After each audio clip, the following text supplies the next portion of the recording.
እሺ 2 ደቂቃ አለሽ በዚህ ደቂቃ ውስጥ እናዳምጥሻለን ይቅርታ ሰሞኑን በጣም ብዙ ስራ ላይ ስለነበርኩ ነውና መዘጋጀትም በበቂ ሁኔታ አልቻልኩም አሁን ማቅረብ አልችልም ይቅርታ እንዲህ ብዬ ተመልሼ ቢሆን ነው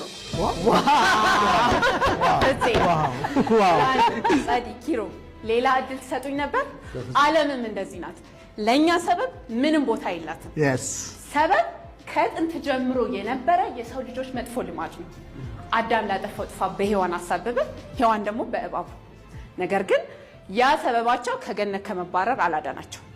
የእናቴ መቀነት አደናቅፎ ጣለኝ ሰው የለኝም ገንዘብ የለኝም ጊዜው አሁን አይደለም እያለን የደረደርናቸው ሰበቦች ምን ውጤት አመጡልን የድንጋይ ሰበባችን ብዙ ሰበቦችን በደረደርን ቁጥር ሸክማችንን ከባድ እናደርገዋለን ይህም ድንጋዮችን ተሸክሞ ተራራ ላይ ለመውጣት እንደመሞከር ነው ያም ደግሞ ትልቁ ህልማችንን ለማሳካት የምናደርገውን ጥረት ፈታኝ ያደርግብናል ይልቁንም እነዚህን ድንጋዮች እንደ መረማመጃ መወጣጫ ብንጠቀማቸው ያሰብነው ከፍታ በጊዜው እንደርሳለን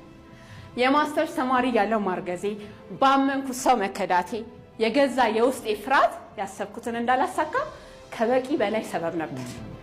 ነገር ግን ራዕይ ስለነበረኝ በሲሴክሽን በወለድኩኝ በ5 ቀኔ ወደ ትምህርት ተመለስኩ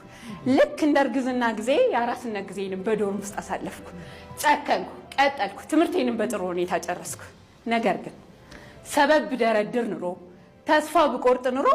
ትምህርቴን ማጨርስም ልጅ አማናዊትም ልታስመርቀኝ አትመጣም ነበር እናንተስ ሰበባችሁ ሸክም ሆኖባችኋል ወይንስ ያሰባችሁትን ለማሳካት እንደ መነቃቂያ እየተጠቀማችሁት ነው የድንጋይ ለሰበበኛ ሰው እንቅፋት ለጨከነ ለወሰነ ለሚሞክር ራዕይ ላለው ደግሞ ልክ ጥሩ ግንበኛ መሰረቱን እንደሚሰራበት ህልሙን ይገነባበታል ድንጋያችሁን አንሱ ህልማችሁን ገንቡበት አመሰግናለሁ